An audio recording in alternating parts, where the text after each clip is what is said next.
Hi, I'm the BBQ Butcher.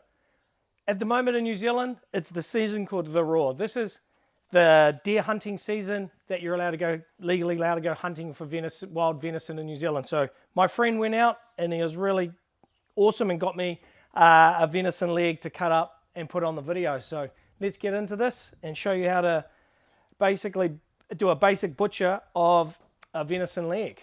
So let's go. So this is the whole leg off of venison.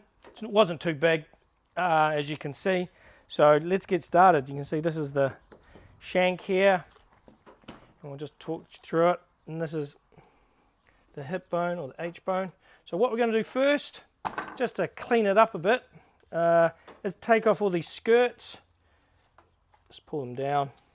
You can use this stuff for venison sausages and stuff later, but always remember, take all this stuff off. This is all the stuff that makes it super chewy, so you don't want that in your sausages, so very hard to cut through. So that's all the trim. But what we're going to do first, we're going to take off the shank. Again, just take that part off there, easy. Come through where the knuckle is, straight through, and you can see the cut I made. Oh, buggered that up, didn't we? There we go. And you pull it back like that and it opens up the joint, just like doing a lamb. So we'll put that there. Okay, so now we're into the good part. This is the H bone or the hip bone. You can see it there. Get me tapping it. So what we're going to do, run your knife along there first, just to open it up. I'm all about opening it up so you can see what you're doing. Follow your knife just a little bit in there along the bone. See the bone there? Then you got the hip. Cut that, and if you see that little piece there, it's one of the tendons holding the leg bone to the hip bone. And again, open it up. Open it up, just slowly do it with your knife. Run it slowly down. And again, now you got the end part, so just get your knife, cut around there. Down, down, down. So there's that part.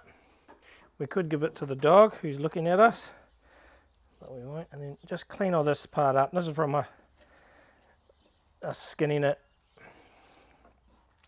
And then that part there is what we call the rump steak, or rump in New Zealand. This part here is a little piece of eye fillet that's been left on. So you can take that off, take all this stuff off, and I'll just take it off so I can show you the venison eye fillet. So that is a piece of eye fillet and would carry on down its backbone. If it was there, it would carry on down the animal's backbone to make the whole eye fillet. But when you take the legs off like this, that part always gets left up in there. Okay, so here's the next part. We're going to go from this top of the bone down to this part of the bone, and then this will open up the whole venison leg. So again, I always start with a little cut there, just so I know where the bone is, and you can always see it. And then you just follow your knife down, see, and it just opens up the bone like that. And then you go like that, then come over here, and again, open up that part of the bone. At this end, you'll see the kneecap. Can you hear me tapping on it? Open up that part there, so that opens up that part again, and down again. And we come back up here, one more little line, and then cut it at the ends, like that. Now, this part, just to be safe, I'll just put your knife in a little bit like that and go round the bone. You can just follow with your knife, hold it up, just pull it, and that comes out like that. Okay. So then we've got the whole leg opened up. The one last bone to come off is the kneecap. Don't really want to eat that, so we take that off. And again, that excess meat you can do for mince, sausages, whatever you wish to do with it. Alrighty, so what we're going to do with this cut here is I'm going to show you wild venison leg steaks, which is I'm only going to use the rump, and then the other 2 cuts I'm going to take them off and put them into venison roasts, which is a lot easier to do if you want to. So just get your steak knife, follow it there. You can see the top side big chunky part comes to there, and if I hold it like that you can see where the rump is, and that's the whole rump there. Cut it straight down, take that off. I'm going to take off some of the back part of it, and then just to come under here, so it just cleans it all up. We're just taking off the top part, just gets rid of all that gristle. Take that part off too. That, if that was on beef, would be called the rump cap or the picanha. So that's pretty cool, but it's pretty small. You can't really use that for much other than mince. So there's your rump. Now we're going to cut these into steaks. Turn it that way. Just trim up that part first.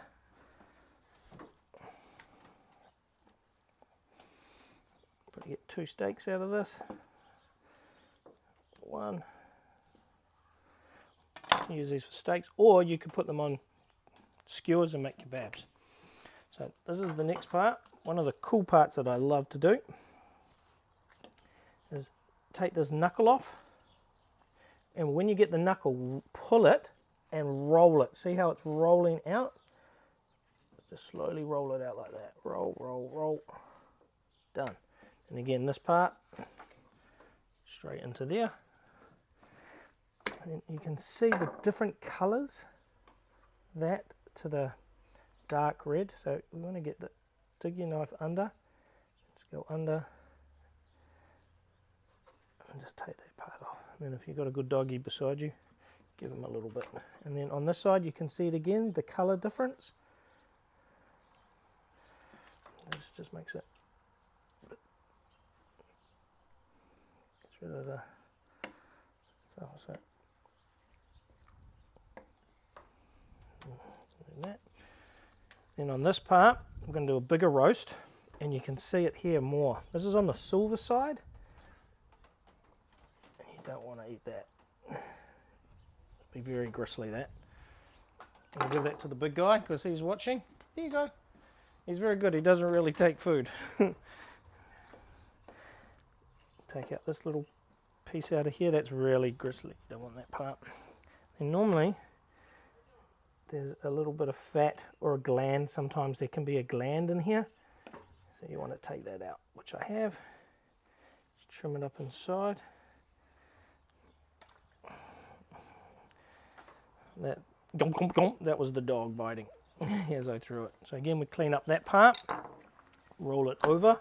Then we want to take off some of this on this side as well, and then you'll see once I've done it, then we'll tie it and put it into a nice little venison roast. So again, hold it with your fingers and pull as you run your knife down the meat, just like that, easy.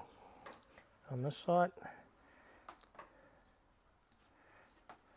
so on, and get it going. Then get a little, here we go. You can go a bit deeper if you need to, just to make it feel safer for your hands. So just be careful. Last bit here, and then we'll tie it and roll it, and then that'll be a nice little boneless venison roast. Just the last bit on the corner. So just take it all off, and you shouldn't be left with any. Back over in the back top of the top side. Done. Okay. And just get your string.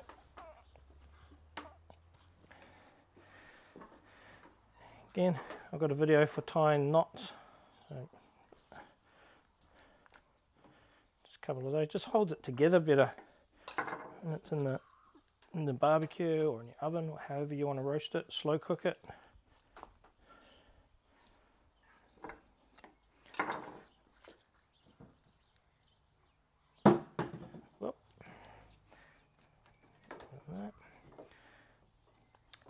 put 3, I just put 3 on it. And you put one side long ways.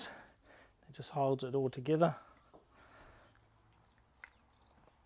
So that'll hold that together while you're roasting it. And when you come to carve it, see how you've got the strings running this way?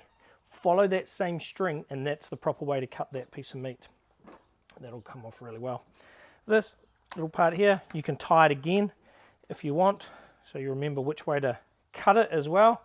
Just a tip for people at home, they always ask me, oh, how do you remember which way to cut the steak? So if you cut it and you put some strings on it, just to remind you, if you freeze it down and get it back out, then you know which way to cut it. Just a little tip. Some people have started using it, so then you'd put that in a bag, freeze it down, and when you're ready to cut it or roast it, when it's cooked, just follow the strings.